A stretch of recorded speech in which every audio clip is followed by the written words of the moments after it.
unfortunately, guys, he has lost ESPN and he has lost his $100 million podcast deal.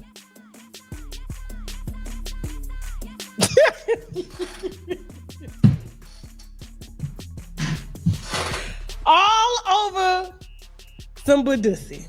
Say what now, not Katt Williams exposing Kevin Hart's 4-foot self for selling Shannon out to get canceled. It turns out this current mess with Shannon is really a shake-it-down like he said, because Katt Williams just stepped into the chat once again, and he accused Kevin Hart of being behind the whole thing, and baby Katt came through with all the receipts. It's not a secret that Katt Williams absolutely despises Kevin Hart, but these new allegations he's making against him are a bit insane to say the least. In fact, Kevin was one of the people Katt talked down on during his explosive 2024 interview with Shannon Sharpe, and according to Katt, Kevin is still pressed about it. And he has been working with some industry executives to destroy Shannon. It turns out that Gabriela Zuniga, the girl who is currently suing Shannon, actually has ties in the industry because of her family, and she was sent to trick Shannon's freaky self into this mess so they can ruin him. Shannon pretty much made the industry aware that his weak spot was younger women when he was talking crazy in them interviews. And now they have him exactly where they've always wanted him now. As I said, Katt calling Kevin out for selling out Shannon actually isn't the first time he has dragged Kevin for being a sellout. He first got on Kevin's tail when he went off on him for showing up on SNL in a lace front and a dress, even after saying just a few days before that he was never going to wear a dress just to get ahead in the industry. He was asked about this around the same time. Almost every black male celebrity was showing up on TV in a dress just to get to the next step in their career. So this was a very big deal for a lot of folks. However, when Kevin went back on his own words, people felt like he had sold out his soul, and Katt was one of them. The reason why Kevin was even asked about this in the first place is because Dave Chappelle had just had a very explosive interview with Oprah Winfrey where he had said he got into trouble with the producers of a movie he was just making with Martin Lawrence because they wanted him to put on a dress, and he refused. And what's even more crazy is that when he made it clear he wasn't going to wear that dress, they all of a sudden had another script ready to go. I mean, I'm a conspiracy theorist to a degree. Like when I connect dots that maybe shouldn't be connected, I don't know. But certain dots, like when I see that they put every black man in the movies in a dress at some point in their career, I'll be connecting them down like, wow, all these brothers gotta wear a dress. This happened to me. I'm doing a movie with Martin. Yeah. The movie's going good. So I walk in the trailer. I'm like, man, this must be the wrong trailer because there's a dress in here. They come in. It's the writer comes in. I think he's the writer. He's like, Dave, listen, we got this hilarious scene where Martin's sneaking out of jail. So he disguises you as a... and he put this dress on and, what? No, I'm not doing that. I don't feel comfortable with that. That should have been in the discussion. What? You don't feel comfortable with it? I mean, it's a hilarious bit. All the greats have done it.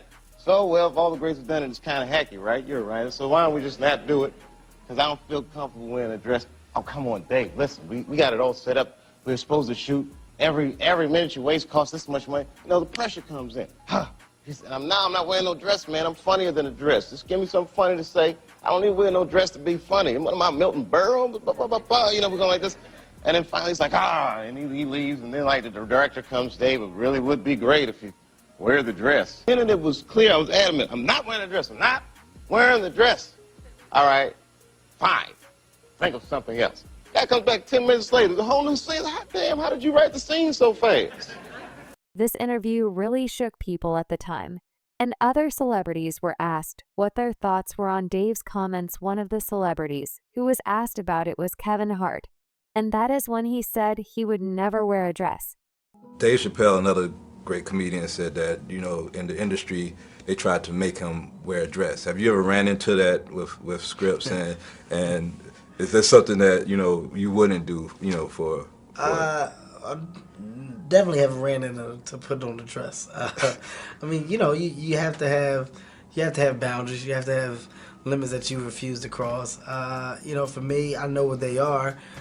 They've yet to been challenged, so, you know, I don't have to speak on them. I was asked to dribble a basketball on a talk show this morning. You look said good no to doing that. Not that that was a dress, but I was like, no, I'm going to look stupid. You know, at the end of the day, you got to know that you're a brand. I'm a brand. You need to protect your brand at all times. When things happen that can possibly affect your brand, your brand can be diminished, and you don't want that to happen. So, you know, protecting my brand is definitely. But not too long after this interview, Kevin shamelessly popped out in an SNL skit wearing a dress and a wig looks of it.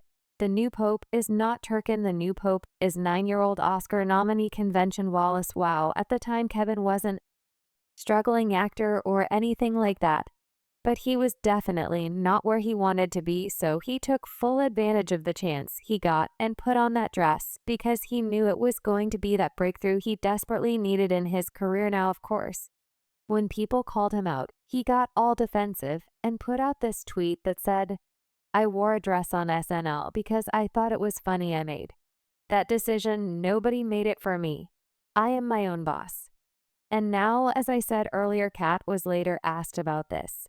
And he didn't hesitate calling Kevin a sellout. He said he didn't blame Kevin for selling his soul because he was just part of a long lineage of black men being made to wear a dress in order to transition to that next level of fame, and Kevin was just doing what he was told he needed to do to make it in Hollywood. Doesn't have to worry about what people are going to say about him wearing a dress because of the long line of dress-wearing people before him. So now we have Big Mama's house 1, 2, and 3. Yeah. I've never seen Medea in a pantsuit. I think she wears dresses. So now I'm saying, why are we picking on poor little Kevin Hart? Because it was his turn next. Okay. But Katt wasn't just saying this because of Kevin obviously going back on his words. He also said this because at the time the industry was actively trying to get rid of him and find a replacement, and the person they were trying to replace him with was Kevin. Unlike Katt, Kevin was willing to do everything they told him to do even if it went against his morals. And that's the exact kind of person that Katt wasn't. So when Kevin started to rise, they sabotaged Katt and started pushing out false rumors about him being a raging crackhead. You're a sucker. The reason I don't do Big Tigger is because I had a tumor in my upper jaw and they had to take it out, and they had to block the whole right of my sinus with a piece of metal. So ever since I got out the Marine Corps, I can only breathe out of one nostril, boy.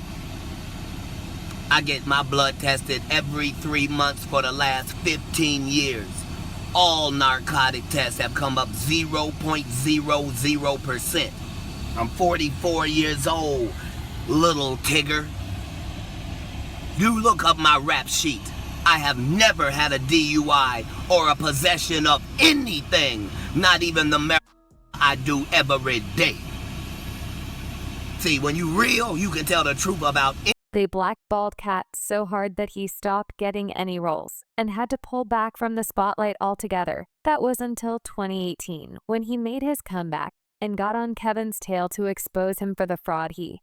Black comedians that I know personally that I put on tour who have a hard time getting a chicken sandwich from Chick-fil-A after they headline 7 shows at a club for $2,500 a week. But people like real, and that's why they like her. Is that what they like? They love realness. Oh, because everybody's real then. So don't trip. No. Is they so ghetto? When did that become marketable? Knock it off. They like her because she want to sleep with a white man. That's why the only thing she said was, I want to give it to Brad Pitt. So Katt was basically putting it out there that he believes there is no way Kevin could have been able to climb up in Hollywood so fast without the help of the white elites fueling his career. My frustration with Katt Williams comes from, you keep pointing at Hollywood. Hollywood this, the white man, this, and this. When do you take responsibility for your actions? You had the shot. Katt was in that position at one point. You were the guy. Yeah. You were set up to be the star. You didn't show up to work. You off promo shoots. You off your promo trips that they had set up for you. You became a risk to the studios, which is why the studios stopped with you. Why was he a risk? He chose drugs. Oh, okay. Take responsibility for what you chose and say, you know what? I got to fix me, and I'm going to come back and I'm going to stand up for comedy. So when you say Tiffany Haddish doesn't deserve or isn't really a comedian and these other women have worked hard, which they have.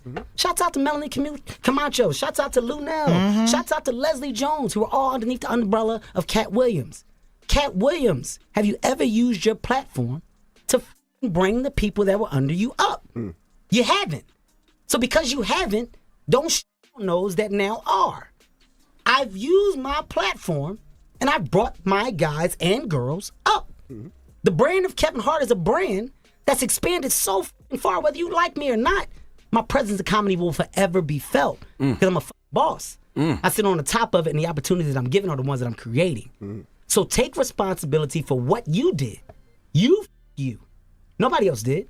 You don't hear Chris Rock, Dave Chappelle, the Kings of Comedy, Seinfeld. You don't hear George Lopez, Eddie Griffin. You don't hear fucking who else can I go down the road of other comedians? Steve Martin, Martin Short. You don't hear the guys that got on top and that made it by doing what they love complain about the people that are coming under them. The reason why is because they're happy with themselves. Don't blame everybody else for your shit. Don't shit on my sister Light because you're not happy with your shit.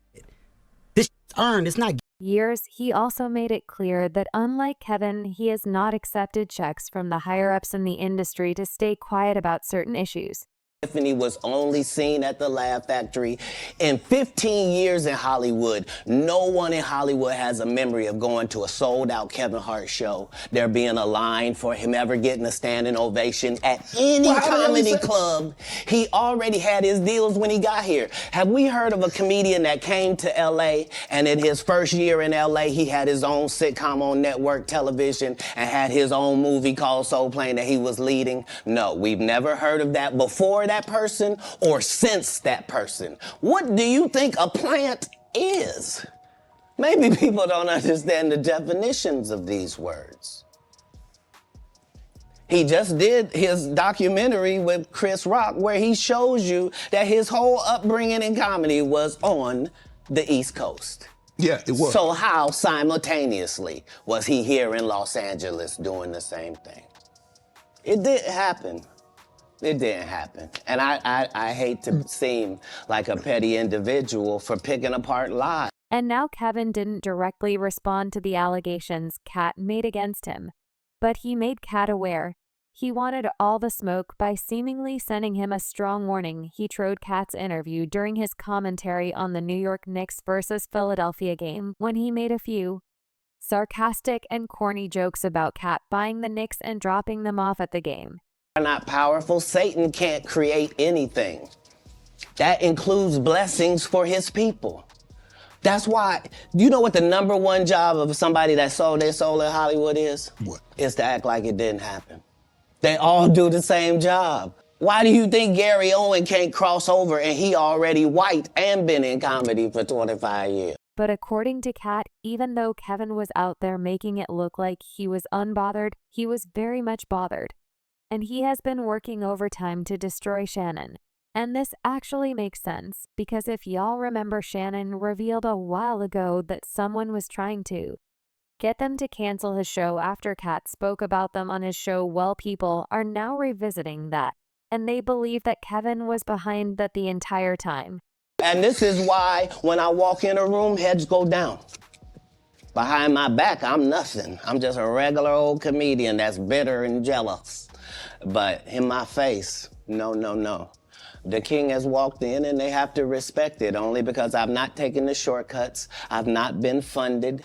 They pay you to not talk about things they don't want you to talk about. They tell you that themselves. But it doesn't stop there, because word on the street is Kevin is also behind this new Shannon essay lawsuit, and the girl who is suing him, Gabriella Zuniga, is actually related to a popular Hollywood family. Jaguar Wright was actually the one who brought up this when she spilled the tea about Gabriella's connection to the old popular Hollywood actress Daphne Zuniga.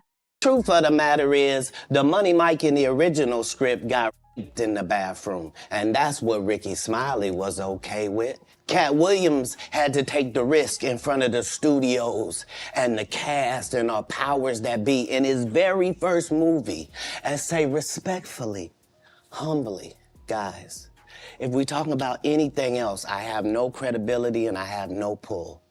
But we're talking about comedy, right, where I have all the credibility and all the pull. The problem with Friday After Next is we're trying to make a classic comedy. And this comedy involves and never funny, no matter who it happens to or what the circumstances are. If you would allow me to allow us to do this movie without a black man getting in it, I promise you that it will be twice as funny as it would be with him getting raped. So considering that's the real story, why would you bring up that story?